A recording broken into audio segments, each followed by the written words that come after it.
salaamaaleykum Nourou nuyu nañ la. waa maa ngi leen di fay di leen nuyu bu baax a baax. tey rédaction bu sentv.info ñoo lay dalal bon Nourou Niang moom responsable politique APR la ci Grand Yoff mais dañ lay bàyyi yow sa bopp nga présenté wu. voilà merci beaucoup maa ngi nuyu bu baax a baax rédaction bi di kontaan bu baax ci invité bi nga xam ne invité ngeen ma ko man nag maa ngi tudd Nourou Niang di responsable de l'APR Grand Yoff nekk membre fondateur de l'Alliance pour la République di am contentement ci dalal bi ngeen ma dalal ci seen rédaction bu Sen TV.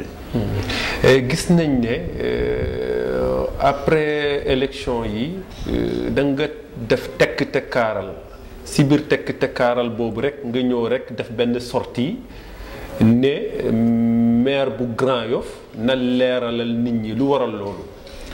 waaw tekk-tekkaaral bi daañ ci ñëw mais fondamentalement dama wax ni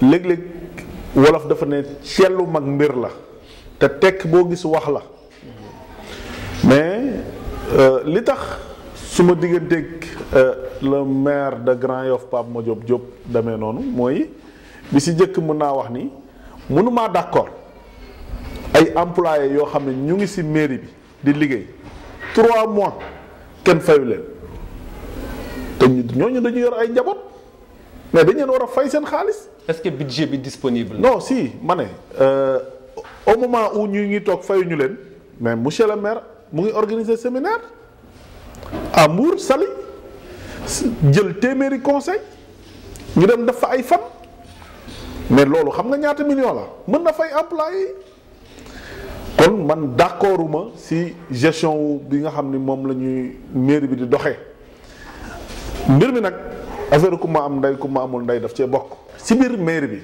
ok ndax maire mooy yaayu gox mais maire ni ñu ko téye suñu mairie bi ni muy doxalee fii ci Grand Yoff du yoon te nag interpellé naa ko 3 fois ne ko nañu defal bilan defu ko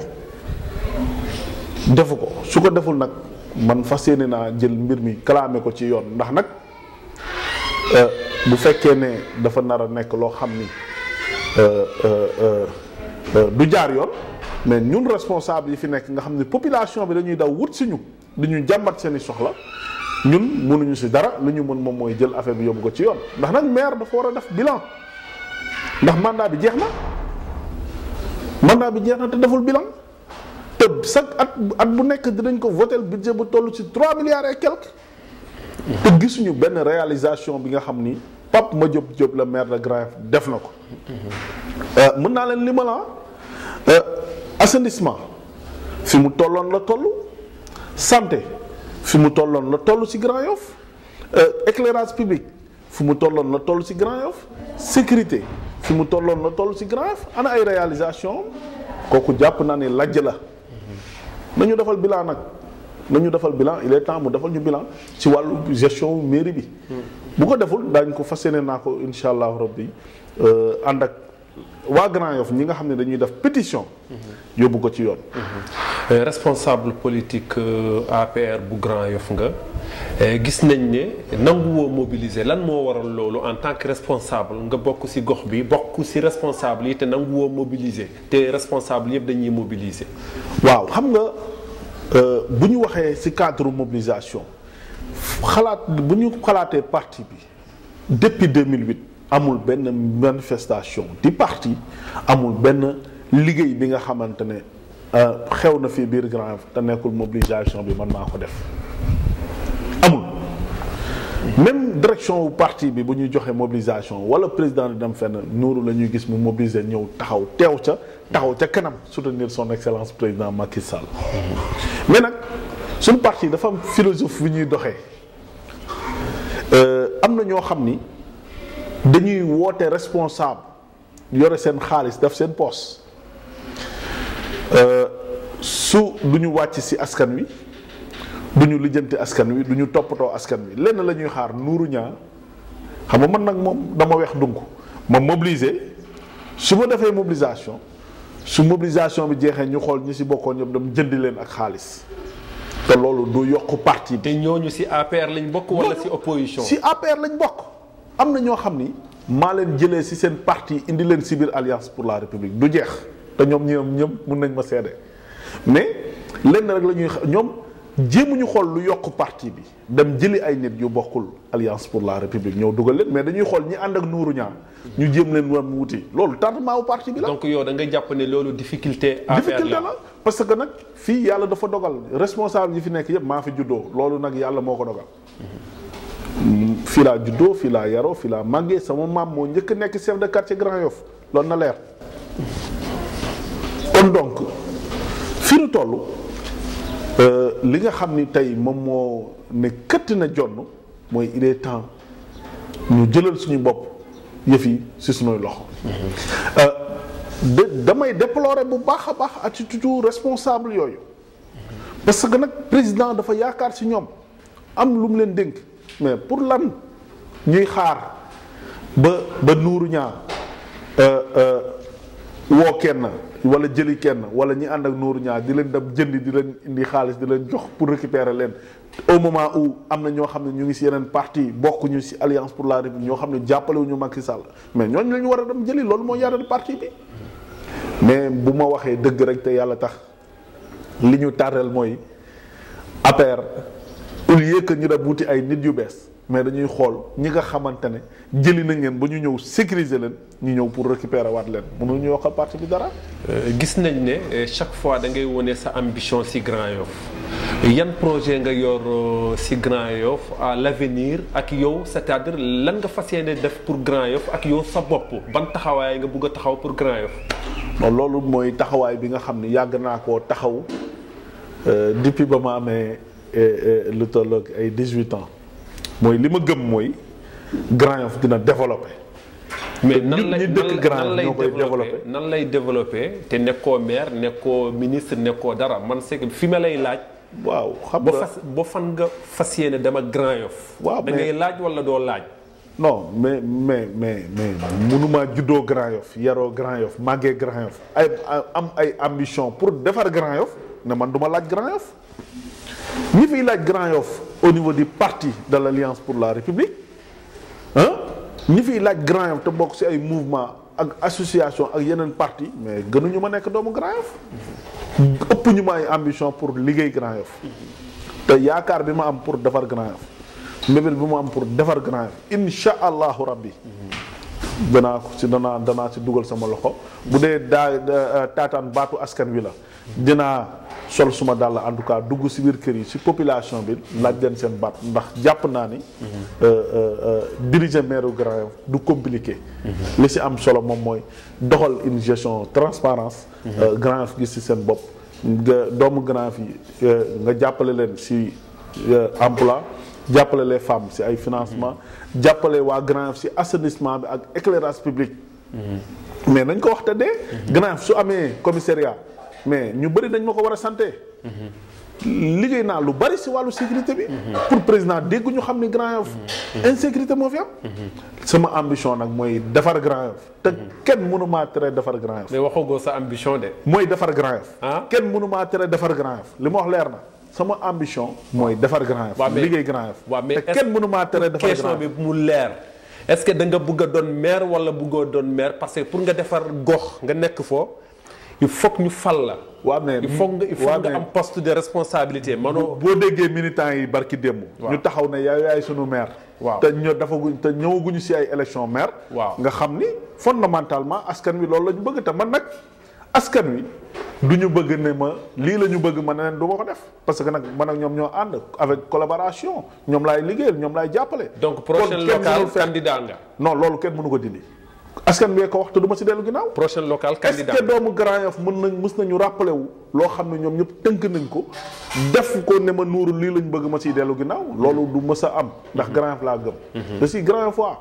je suis de l'Alliance pour la République kon nag fii laa koy xeexee ba mat sëkk. jàppale Grand Yoff pour l'avenir de Grand Yoff pour l'avenir de nos enfants. gis nañ ne vraiment yàgg nga sonn ci APR. waaw lu am ci Grand Yoff sonn nga ci trop mais li ngay xaar ci président de la République est-ce que vraiment moom am na reconnaissance envers toi ak coono bi nga daj yépp. bon loolu lu ma si mën a wax mooy jàpp naa ni président Macky Sall xam na ma jàpp naa ni président Macky Sall xam na ma xam nga lu tax mooy taxawaay bi ma am ci parti bi. Il y a aucun responsable du parti ak foo mën a bokk ak noo mën a sant ngay def loo xam ni man defuma ko ci parti bi bu amee tamit néew na suma alal fekkeewu ko suma temps fekkeewu ko suma doole fekkeewu ko waxuma la dans le cadre du local mais dama la wax ni au niveau départemental au niveau national jàppale ba ma jàppale parti Alliance pour la République amul ko ci def. kon président Macky Sall xam na ma ràññee na ma it aussi ndax jàpp naa ko. mais lu jaadu la coono bi ngay daj pour moom pour APR te Macky mooy borom APR di si liggéey di si génnee sa xaalis def ko si jaadu na financièrement mu assister la est-ce que moo ngi koy def. non loolu moom musul am musuma bénéficier wu si benn mbir boo xam ne jóge na si biir APR. man musuma si bénéficier wu. te yaa ngi rey sa bopp si APR. waaw loolu nag li tax tamit man xaw naa ko comprendre tuuti parce que affaire fiiraange daf ci am. y a des responsables yoo xam ne ñu ngi si biir parti bi. te man dama leen di jeûner. ndax li may liggéey ñoom mënuñu ko liggéey. li may défendre APR ñoom mënuñu ko défendre APR. te nag jàpp naa ni président Macky Sall. fi mu toll. li nga xam ne moom moo ko ñor moom mooy ay liggéeykat. li ko ñor moom mooy ñi engagé wu man su fekkoon ne. damay topp président Macky Sall ngir poste. kese wala ngir xaalis kese. ba naa ko bu yàgg moom xam na ko. lan mooy sa xalaat si entourage Macky ñi ko entouré intermédiaires yi si ñoom la ñuy jaar lan moo si sa xalaat si ñooñu. sama xalaat mooy li xew si biir dëkk bi. nañ ko yeggalee directement. yow da nga jàpp nañ ko wax ni lii moo xew si dëkk bi ñii ñooy liggéey ñii liggéeyuñu. boo bëggee développer dëkk bi fii ngay jaar nii ngay def. mu ngi def lu am solo mais na yokk. ndax fas lu mu daw dañ koy làbbali. kon ñi ànd ak moom bëgg jàppale président Macky Sall. nañu xool seen diggante ak seen borom. wax président li nekk. loolu la ñuy xaar si ñoom. te nag waxoon naa ko dinaa ko waxaat. ñun ba ñuy ànd ak président. dañu ànd ak moom ndax gëm-gëm. dañu ànd ak moom ngir espoir. dañu ànd ak moom ngir développer Sénégal. nekk ay jeunes yoo xam ni. jàng nañu am nañ suñuy métier. am nañ suñuy liggéey ñu ngi sant yàlla. mais nag liggéey bi ñu bëgg a liggéeyal askan wi. kooku moom duñ ci xaar kenn. waaw moo tax ma ne. xëy na ay ndombal tànk président moo koy joxe mais élection locale mairie bi moo koy joxe.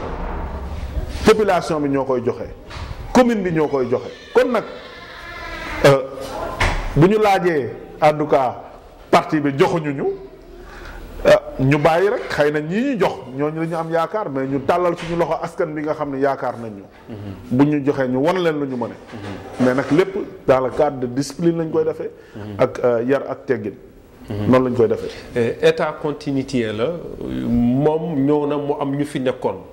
mu tàmbali liggéey fekk fi institution yi mu am yoo xamante ne dafa ñëw dooleel institution yooyu mu am yenn institution yoo xamante da ko andi mu am yoo xamante da leen yeesalaat de manière globale ban idée nga ci am par rapport système mu dëkk bi ak institution yi ministère yi ak agence yi et cetera ak recrutement bi ban idée nga ci am. benn affaire rek laa d'accord. benn mbir rek laa d'accord. mooy amul institution bi nga xam ni son excellence président Macky Sall jox na ko APR loolu rek laay ñaawlu dëgg la dafa wax ni la patrie avant le parti mais aussi daanaka def nañu 5 ans yoo xam ni. mais opposition bi contraire lay wax dañuy ne DG yëpp ministre yëpp ay mbokkam lay ko def. man de jàpp naa ni su président doon sédd ci biir Alliance pour la République man la ñu war a njëkk a jox. suma alal fekkeewu ko laa la wax suma temps fekkeewu ko suma doole fekkeewu ko te ba tey maa ngi ci te amul fenn foo xam ni président Macky Sall wax na ne nuuru dugal ci wala jàppal ci lii nga jàppale militants yi wala yooyu amul ñun waa APR ñoo gën a sonn loolu moom nit mun ci dara mais nag li nga xam ne moom la ñu gëm mooy président li nga xam ne moom la ñu tegal ci table bi ñu d'accord ci ànd ak moom la patrie avant le parti. est-ce que président ràññee na la bu baax yan affinité ngeen am. naa la wax benn affaire est-ce que c'est-à-dire da nga xamante ak moom avant 2012 wala. 2008 waaw.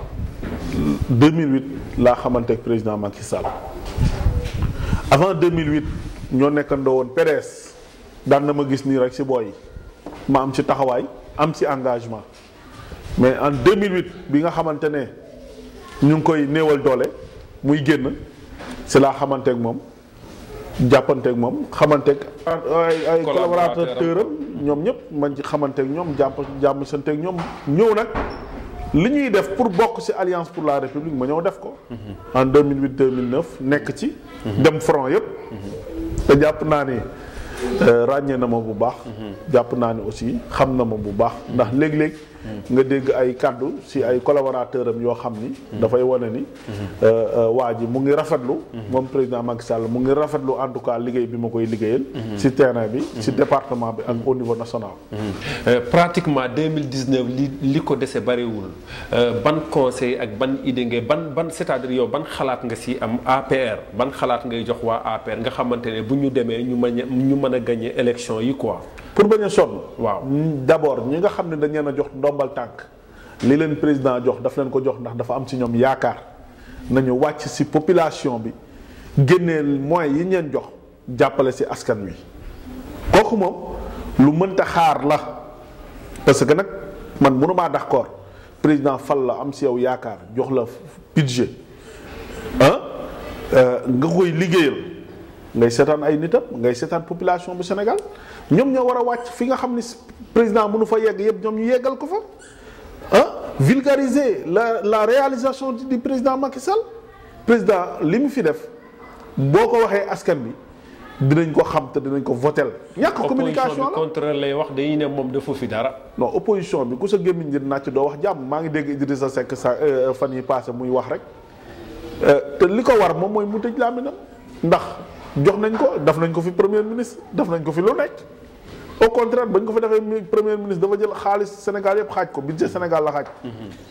waaw nee na Thiès la ko yóbbu ñii nee nañ fu nekk la ko yóbbu mais li wér te wóor mooy opposition da ngay am ay proposition mais opposition boo xam ni dingan rek amuñu benn proposition waaye mais ñàkk formation la te suñu opposition bi dañ leen war a defal formation parce que nag 15 points réforme yi nga xam ni président voté woon dugaloon na ko ci référendum bi te ñu voté ko nga xam ni opposition bi dañu war a am chef loolu seen ñàkk de formation moo tax tànn mënagu ñu am problème mu tànn kenn pour mu chefé leen mais bu ñu amoon formation am njàngat dinañ yombal liggéey bi trop. gis nañ ne Macky Sall si boppam nit ñi ni ñu koy waxee ak sa politologue yi journalistes yi c'est-à-dire même opposition bi ñu ne bëggul am opposant bu taxaw bu fekkee ne da nga nekk opposant bu taxaw moom objectif am mooy lan nga nax saay def na ko ak Karim moo ngi koy def ak Khalifa Sall moom le fait que joxoñoo sa loxo si fauteuil bi rek. lu la neex defal mais boo joxoñee sa loxo ci fauteuil bi rek mooy pare nga ci quoi. non loolu léegi ban jàngat nga ci am ci loolu. en tant que yow mi nga xamante yow yaa far ak moom. loolu wax ju yàqu la Karim Wade lu ko tere wax na wax lu muy def Qatar lu ko tere wax mu ngi Qatar mu ngi dëkk jàmbur nee na am na nationalité boobu am na nationalité américain am na bu Sénégal lu ko tere mu wax lan moo ko. par rapport Macky ni muy doxalee laa wax. non moom laa lay expliquer dama ne. fondamentalement nit ki nga xam ni yàlla dafa bind sa jë nga war a jiite Sénégal nit mënu la koo tere jiite Macky Sall lu mu yàgg-yàgg benn mandat la fiy defaat daf fiy jóge kon il faut que mu am ñi fi toog kon loolu wax ju yàqu la moo tax li tax ma ne lu mu yàgg-yàgg benn mandat lay def moo ko fi desee mu dem yoonam kon kay est-ce que mën na tere ku koy ku nit ku war a nekk président mu nekk président loolu wax ju yàqu la au contraire da ngay gis koo xam ni dafa téye alalu askan bi alalu sénégalais yi di ko foowee te buñ ko ne cuuj rek mu ne c'est politique mais bu doon mais y a des gens yoo xam ne 100 000 francs moo tax ñu tëj leen am na ñeneen ñoo xam ne tëjee nañ leen alal ju bari te si seen jamono si jamono yu nguur yi fi passé ba tey ñu ngi si kaso bi dañoo nangu ndogalu yàlla mais ay nit yoo xamante ne dañuy téye alal askan wi di ko paccoo te ku leen laal rek ñu ne c'est politique c'est pas politique. yoon mooy def liggéeyam te yoon kenn mënu ko tere mu def liggéeyam. ñoo ngi pour fàttali leen ñoo ngi dalal Nourou Niang yow doomu Grand Yoff nga gis nañ ne Khalifa Ababacar Sall tamit doomu Grand Yoff la te moo ngi si wàllu yoon. procès bi et puis bon ni ngeen koy dundee fii si Grand Yoff yéen ñëpp ngeen ndokk doomu Grand Yoff ban jàngat nga si am. waaw xanaa di ko ñaanal rek comme sénégalais yi nekk foofu comme sénégalais yi nga xam ne yoon daf leen teg loxo comme waa Grand Yoff yi nga xam ni problème waa APR. comme waa Grand Yoff yi nga xam ni yoon daf leen teg loxo. y avait des jeunes yi agressés y avait les jeunes yi ñu jàpp ci drogue am na ñu jël alali jàmbur tout le monde. ñoom ñi fa nekk ñëpp. yàlla na yàlla fëgg seen bopp raxas seen xel génnee leen ba soppi seen xalaat. ba ñu teg leen ci yoonu njub. loolu rek moo am solo. mais politiquement amoo ci benn commentaire. non commentaire moo ci am yoon mooy def liggéeyam yoon buy def liggéeyam kay dañ koy seetaan comme citoyen yëpp nag. parce que nag ñun ñëpp ay citoyen lañ. ñi sàcc dërëm. ak ñi sàcc ay milliards ak ñi sàcc millions nañu yem ci kanamu yoon. waaw mais nag ñu ngi leen di ñaanal. parce que nag ay sénégalais lañu. comprendre na te nit nag aussi mooy jumte la. Khalifa mën na fa dugg ndax jumte. mais boo juumee da ngay jéggalu. boo jéggaloo. ñun ñëpp ñu ñaanal la njéggal. mën nañ la jéggal. comme ne ñu nuñ koy defee. buñ ko àttee dafa juum. mu jël ko mu jël loo xam ne moomu ko c'est vrai. yaa ngi dégg mais maa ngi ñaan bu fekkee ne àtte nañ ko buñ ko daanee président bi nga xam ni moom moo yor dooley grâce xam nga bu ko mënee grâce aussi mu defal ko grâce. loolu rek lañ ko mën a ñaanal. parce que nag doomu Grand Yoff la. doomu Grand Yoff yi fa nekk yëpp nag ni ma ko ñaanalee noonu naa koy ñaanalee agresseurs yi. ak ñi nga xam ne dañoo jël alali jàmbur dëkk Grand Yoff. sama laaj bu mujj. ban jàngat nga am ci opposition bi nga xamante ne ñoo war a jàkkaarloo ak yéen 2019. waaw man jàpp naa ni li tax ñu ne amuñu opposant mooy ñàkk formation waxoon naa ko ay jamono mais loolu ma wax bu ñu ma jàppee koo xam ne bokkuñu ak man parti rek mais nañu xool seen intérêt ñoom dama ne ñoom nañu def organiser ay séminaire de formation opposition parce que nag boo xoolee opposition boo xam ni duñu teg benn jéego boo xam ni mën na jëmale Sénégal kanam du ñu def benn proposition ça veut dire que y a problème suñu opposition bi boo leen seetloo télé wala nga seetlu leen ci rajo yi wala ci média yi du ñu wax dara luy jëmale Sénégal kanam du ñu def benn proposition loolu c'est honte. mais dañ leen war a defal formation wax leen opposition boo ci nekkee lan nga war a def. loo xam ni moom mooy tax état bu liggéeyul woon sax mu liggéey. mais dara kon ñun amuñu opposition. c'est vrai. ñi nekk ci kaso baak ñi daw génn dëkk baak ñoom ñëpp kenn du ci opposition ndax amul kenn ku fi teg ay proposition. tey ñoo ngi toll le 20 décembre 2017 lan mooy say kaddu yu mujj ak lan ngay tàggatoo. waaw sama kàddu bu mujj moom mooy maa ngi ñaan jàmm ci réew mi comme ni ma koy defee ba pare di ci dox maa ngi naan jàmm ci réew mi di ko ñaan yàlla di ñaan yàlla mi nga xam ne mooy borom jàmm mu may ñu jàmm ba pare gën ñoo jubale ñun waa APR jubale APR yépp ñu nekk benn en tout cas suma objectif la te maa ngi ciy dox au niveau communal au niveau départemental au niveau national lépp boo xam ne sama doole mën na ko dinaa ci dox pour yàlla may ñu jàmm may ñu juboo may ñu Sénégal bu naat 2018 bu ñuy dugg mu nekk 2018 boo xam ni mu nekk at boo xamante ne at bu neex lay nekk ci wàllu santé ci wàllu sécurité ci wàllu assainissement ci wàllu éclairage ci wàllu emploi ci wàllu financement pour les femmes ci yokkute ci wàll bu nekk jot na nag Sénégal gis boppam si comme ni ko réew yi yu mag yi di doxee si àdduna bi jot na maa ngi koy souhaiter di ko ñaan yàlla mu defal ñu ko ci 2018 bi président Macky Sall yàlla defal ko jàmm sutura xéewal liggéey bi nga xam ni moom koy liggéey si réew mi yàlla kattanal ko ba ay projet am yegg ñu nit tamit ñu gunge ko rek comme ni ñu koy defee élection yi nga xam ne moo nekk suñu kanam yàlla defal ñu si jàmm defal ñu si ndam loolu la ak ñaanal waa Grand Yoff yëpp su may xarit yi su may am di jàmm yi ñi ma fawandool ndax nag fii laa juddoo fii laa yaroo fii laa màggee ñii ñoo jàngandoo école ñii ñoo jàngandoo alxuraan ñii ñooy dem ci dajeek ñoom ci grand place yi et cetera yàlla daf jàmm defal ñëpp ñaanal sama soxna aussi suma goro suma waajur bu góor sama waajur bu jigéen sumay xarit ñoom ñëpp maa ngi leen di ñaanal jàmm ñoo ngi lay sant di la gërëm merci beaucoup fay naa leen bu baax jërë ngeen jëf